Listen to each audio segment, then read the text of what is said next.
अस्सलाम वालेकुम दोस्तों, मैं हूं अमार इजाज़ ASP.NET के ट्यूटोरियल्स के साथ। आज हम पार्ट 23 स्टडी करेंगे। हमारा टॉपिक है server dot map path. Server dot map path, इस सेशन के ऑब्जेक्टिव्स हैं कि हम वर्चुअल पाथ को फिजिकल पाथ में सर्वर डॉट मैप पाथ के थ्रू कैसे हम कन्वर्ट करें। तो हम वर्चुअल पाथ को फिजिकल पाथ में कन्वर्ट करने के लिए हम सर्वर डॉट मैप पाथ का फंक्शन जो है वो इस्तेमाल करना सीखेंगे। तो उसको हम किस किस तरह से इस्तेमाल कर सकते हैं अपने प्रोजेक्ट। चलें आइए अब हम सबसे पहले ये समझ लेते हैं कि वर्चुअल पाथ और फिजिकल पाथ क्या होता है। तो इसके लिए सबसे पहले हम एक प्रोजेक्ट क्रिएट करेंगे और ये समझेंगे कि वर्चुअल पाथ और फिजिकल पाथ में क्या डिफरेंस है। चले चलते हैं अपने प्रोजेक्ट की जानिब। वर्चुअल पाथ और फिजिकल पाथ को समझने के लिए हमने यहाँ पर एक प्रोजेक्ट बनाया हुआ है जिसका नाम ड्रॉप डाउन लिस्ट है, और यहाँ हमारे पास एक XML की फाइल है। इस XML फाइल का नाम है cities.xml, और यहाँ पर हमने default.aspx में एक ड्रॉप डाउन लिस्ट मौजूद है, और इस ड्रॉप डाउन लिस्ट को हमने cities.xml के साथ हमने बाइंड किया हुआ है। तो इसको बाइंड हमने जो है एक कोड के साथ बाइंड किया है। ये डाटा सेट, ये हमने एक कोड लिखा है। इस कोड के थ्रू हमने cities.xml को जो है ड्रॉप डाउन लिस्ट के साथ बाइंड कर दिया है। तो यहाँ आप देख सकते हैं कि हमने ड्रॉप डाउन लिस्ट के साथ जो डाटा सोर्स अटैच किया है वो वही डाटा सोर्स है जो कि हमने cities.xml फाइल से जो डाटा रीड किया है DS ऑब्जेक्ट में, उसके साथ हमने जो है डाटा सोर्स जो है वो बाइंड कर दिया है। तो इस तरह से जब मैं अगर डिफॉल्ट ASPX को जो है मैं अपने ब्राउजर में रन करूंगा तो जो है XML की फाइल जो है हमारे ड्रॉप डाउन लिस्ट के साथ बाइंड हो चुकी है। और यहाँ अगर हम XML की फाइल में देखें तो यहाँ हमारे पास ये डाटा मौजूद है। तो अगर हम इस प्रोजेक्ट की बात करें तो इस प्रोजेक्ट जो है हमारे पास इस वक्त जो प्रोजेक्ट है वो उसकी जो डायरेक्टरी है कि हार्ड डिस्क में ये प्रोजेक्ट किस जगह पर लोकेट है। तो मैं यहाँ पर ओपन फोल्डर करूंगा, तो मैं ओपन फोल्डर करूंगा तो यहाँ पर आप देख सकते हैं कि ये मेरे पास फिजिकल पाथ है। C users, Dell, documents, visual studio 2013, websites, drop down list. यहाँ पर हमारे पास जो है इस वक्त जो एक्चुअल में cities.xml की फाइल की जो लोकेशन है वो फिजिकली हमारे पास इस पाथ पर मौजूद है। अगर हम इसका वर्चुअल पाथ देखें तो इसका वर्चुअल पाथ हमारे पास जो है वो cities.xml है। इसको यहाँ देखें, हमारे पास जो इसका वर्चुअल पाथ है वो cities.xml है। वो इस तरह से है कि हमारे पास जो प्रोजेक्ट है ड्रॉप डाउन लिस्ट के जो प्रोजेक्ट है उसमें हमारे पास XML इस वक्त रूट डायरेक्टरी में मौजूद है। तो ये जो हमारे पास ये पाथ जो हमने अभी देखा है ये हमारे पास इस वक्त रूट डायरेक्टरी है। तो इस रूट डायरेक्टरी में हमारे पास इस वक्त cities.xml फाइल जो है वो मौजूद है। अगर हम इसको प्रिंट करें, अगर हम चाहते हैं कि अपनी स्क्रीन पर करंट पाथ जो करंट डायरेक्टरी है जिसमें हमारा ये पेज रन हो रहा है उसको हम स्क्रीन पर देखना चाहते हैं, तो उसके लिए हम सर्वर डॉट मैप पाथ के अंदर जो है एक डॉट लगा देंगे, और वो डॉट जो है हमें करंट डायरेक्टरी बताएगा। वो डायरेक्टरी होगी जिसमें हमारा वो पेज रन हो रहा होगा। चलिए आइए अब हम सर्वर डॉट मैप पाथ में डॉट लगाकर करंट डायरेक्टरी को हासिल करते हैं। तो मैं यहाँ से सर्वर डॉट मैप पाथ को यहाँ से कॉपी करूंगा। कॉपी करने के बाद मैं यहाँ पर पेस्ट करूंगा। पेस्ट करने से पहले मैं यहाँ पर रिस्पॉन्स डॉट राइट लिखना पड़ेगा ताकि ये हमें स्क्रीन पर शो हो सके। तो मैं यहाँ पर पेस्ट कर देता हूँ, और यहाँ पर मैं एक डॉट मेंशन कर देता हूँ। अब मैं इसको सेव करता हूँ। सेव करने के बाद मैं इस फाइल को रीलोड करूंगा। जैसे ही मैं रीलोड करूंगा तो आप यहाँ पर देख सकते हैं कि मुझे इस वक्त जो है रूट डायरेक्टरी वो मिल चुकी है जो कि हमने यहाँ पर देखी थी। वो रूट डायरेक्टरी हमें मिल चुकी है। वर्चुअल पाथ और फिजिकल पाथ को अंडरस्टैंड करने के लिए मैं यहाँ पर कुछ फोल्डर्स क्रिएट करूंगा। तो यहाँ पर मैं एक फोल्डर क्रिएट करता हूँ ए, और इस फोल्डर के अंदर मैं एक और फोल्डर क्रिएट करूंगा जिसका नाम होगा बी।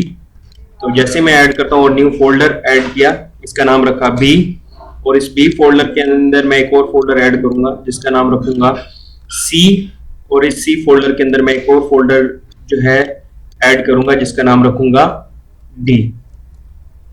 और यहाँ पर मैं जो इस वक्त जो हमारे पास ड्रॉप डाउन लिस्ट मौजूद है, मैं इस ड्रॉप डाउन लिस्ट को जो है डी फोल्डर के अंदर मूव करूंगा। तो मैं यहां से उठाकर सीधा डी फोल्डर के अंदर इसे ड्रैग कर देता हूं।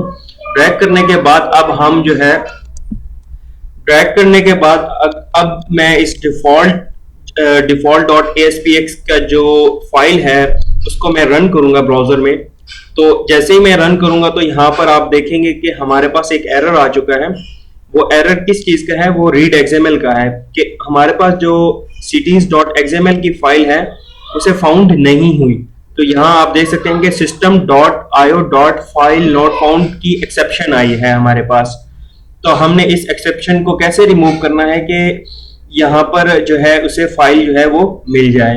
तो इस फाइल को मिलने के लिए हमें जो इसका जो वर्चुअल पाथ है, जो कि यहाँ पर हमने वर्चुअल पाथ जो हमने चेंज नहीं किया था वो वही था, लेकिन हमने जो डायरेक्टरी है वो मूव कर दी थी, उसको हमने चेंज कर दिया था। इस वजह से हमारे वर्चुअल पाथ भी अब जो है वो चेंज हो चुका है। तो अब हम इसको एक नया वर्चुअल पाथ देंगे जिसकी मदद से हम फिजिकली जो लोकेशन होगी XML की उसको हम रीड कर पाएंगे। तो इसके लिए हम जो है प्रोजेक्ट में यहाँ पर जो है कोड में जाते हैं। कोड में जैसे ही जाएंगे तो कोड में जाने के बाद हम जो है पेरेंट डायरेक्टरी की तरफ जाना चाहते हैं, यानी कि हमारी XML फाइल जो है वो इस वक्त रूट डायरेक्टरी में मौजूद है। तो हम रूट डायरेक्टरी में जाने के लिए हमें एक स्टेप पीछे जो है बैक आना पड़ेगा, यानी कि डी फोल्डर के अंदर इस वक्त हमारी जो फाइल है वो मौजूद है। हमें डी से सी फोल्डर की तरफ मूव करना पड़ेगा और फिर सी फोल्डर से बी फोल्डर की तरफ मूव करना पड़ेगा और बी फोल्डर से ए फोल्डर की तरफ मूव करना पड़ेगा और ए फोल्डर से हम रूट डायरेक्टरी की तरफ जाएंगे। और फिर उस रूट डायरेक्टरी में हमारे पास जो है इस वक्त cities.xml की फाइल है, उसको हम रीड करेंगे। तो बैकवर्ड जाने के लिए हम यहां पर डबल डॉट का इस्तेमाल करते हैं। तो मैं यहां पर डबल डॉट लगाऊंगा, डबल डॉट फॉरवर्ड स्लैश। अगर हम एक दफा डबल डॉट और फॉरवर्ड स्लैश लगाएंगे तो इससे हम एक डायरेक्टरी बैकवर्ड मूव करेंगे, लेकिन हमने इस वक्त जो है 4 डायरेक्टरीज को बैकवर्ड मूव करना है। तो मैं एक और मरतबा डबल डॉट फॉरवर्ड स्लैश और फिर डबल डॉट फॉरवर्ड स्लैश, फिर डबल डॉट फॉरवर्ड स्लैश। अब मैं इसे सेव करता हूं। सेव करने के बाद अब मैं यहां पर इसे रीलोड करूंगा। जैसे ही मैंने रीलोड किया है तो अब आप देख सकते हैं कि ये हमारा प्रोजेक्ट जो है वो रन हो चुका है। तो इसका मतलब ये है कि हमें ये फाइल जो है वो मिल गई है और हम डबल डॉट यानी कि ये डबल डॉट जो है ये लगाकर हम जो है अपनी पेरेंट डायरेक्टरी की तरफ जो है हम मूव कर गए हैं। तो डबल डॉट जो है हम अगर हमारी कोई फाइल जो है वो इनर फोल्डर के अंदर है और हम जो है बैकवर्ड आना चाहते हैं, वापस आना चाहते हैं, उस डायरेक्टरी से पीछे आना चाहते हैं, उसके लिए हमें ये डबल डॉट और फॉरवर्ड स्लैश लगाकर हमें पीछे आने की जरूरत है। और यहां पर अगर हम पेरेंट डायरेक्टरी को देखें तो पेरेंट डायरेक्टरी आप यहां पर देख सकते हैं कि मेरे पास C users Dell document Visual studio 2013 websites drop down list के अंदर हमारे पास ए फोल्डर है, उस ए फोल्डर के अंदर बी फोल्डर है, उस बी फोल्डर के अंदर सी फोल्डर है और इस सी फोल्डर के अंदर हमारे पास डी फोल्डर मौजूद है। ये इस वजह से है क्योंकि हमने यहां पर सर्वर डॉट मैप पाथ में हमने यहां पर इसे डॉट लगाया था। डबल डॉट लगाकर फॉरवर्ड स्लैश डबल डॉट और फॉरवर्ड स्लैश लगाकर हमें जो इनर डायरेक्टरी से रूट डायरेक्टरी की तरफ आने में हम इस तरह से जो है आ सकते हैं, यानी कि एक एक स्टेप करके हम एक डायरेक्टरी पीछे जा सकते हैं। लेकिन हम जो है रूट डायरेक्टरी की तरफ आने के लिए एक और तरीका भी मौजूद है, हम उस तरीके को भी देख लेते हैं। यहाँ पर उसके लिए हमें यहाँ पर जो है टिल्डा का साइन लगाना पड़ेगा। टिल्डा का साइन हमें ये डिनोट करवाएगा कि जो है इस वक्त हमारे पास कौन सी रूट डायरेक्टरी में इस वक्त हमारा प्रोजेक्ट जो है वो मौजूद है। तो यहाँ पर भी मैं एक टिल्डा का साइन लगा देता हूं। यहाँ पर भी मैंने टिल्डा का साइन लगा दिया है ताकि हमें ये डिस्प्ले हो जाए के इनर डायरेक्टरी में भी रहते हुए हम जो रूट डायरेक्टरी है उसको हासिल कर सकते हैं। इसको मैं सेव करता हूं। इसको सेव करने के बाद मैं इसको रिफ्रेश करूंगा। रिफ्रेश किया तो रिफ्रेश करने के बाद ये देख सकते हैं कि हमारे पास ये रूट डायरेक्टरी है वो आ चुकी है। और यहां पर हमने जो फाइल है उस फाइल में हमने डॉट डॉट फॉरवर्ड स्लैश मिटाने के बाद सिर्फ और सिर्फ टिल्डा लगाया है ताकि हमें यहाँ पर रूट डायरेक्टरी मिल सके और उस रूट डायरेक्टरी के बाद फौरन cities.xml की जो फाइल है वो हमें मिल सके। इस तरह अगर मैं XML की फाइल को कहीं पर मूव करता हूं तो यहां पर मैं एक फोल्डर ऐड कर देता हूं प्रोजेक्ट में। उस फोल्डर का नाम रखता हूं BB और उस BB के फोल्डर के अंदर एक और फोल्डर ऐड कर देता हूं जिसका नाम रखता हूं CC। और यहां से XML की फाइल को मैं उठाकर रूट डायरेक्टरी से C फोल्डर में जो है मैं ड्रैग कर देता हूं। अब हमारी जो फाइल है वो इस वक्त CC फोल्डर के अंदर मौजूद है।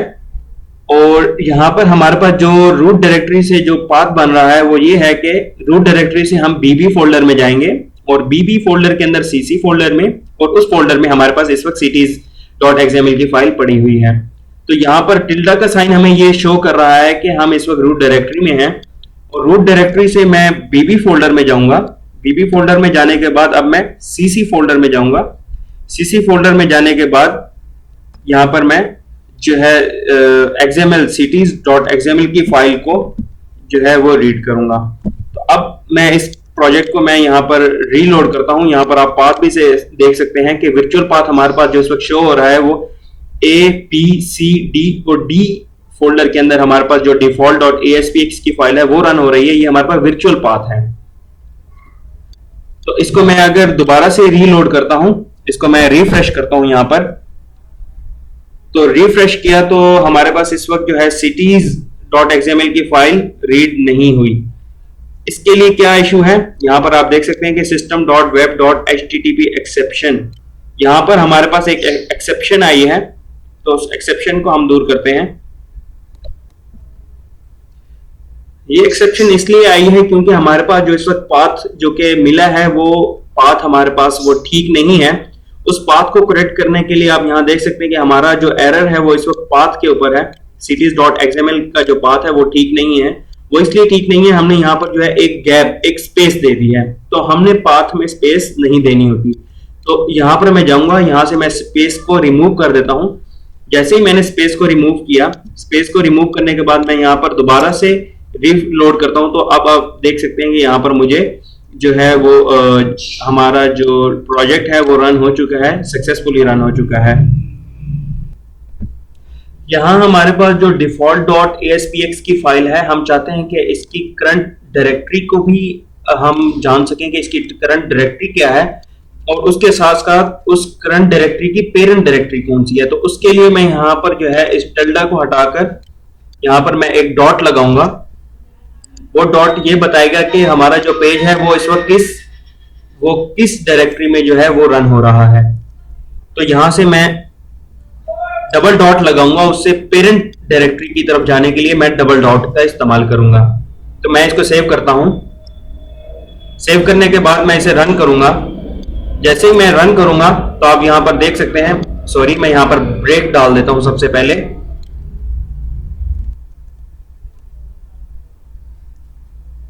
तो यहां पर मैं ब्रेक डालने के लिए इसे मैं यहां पर कॉपी करता हूं।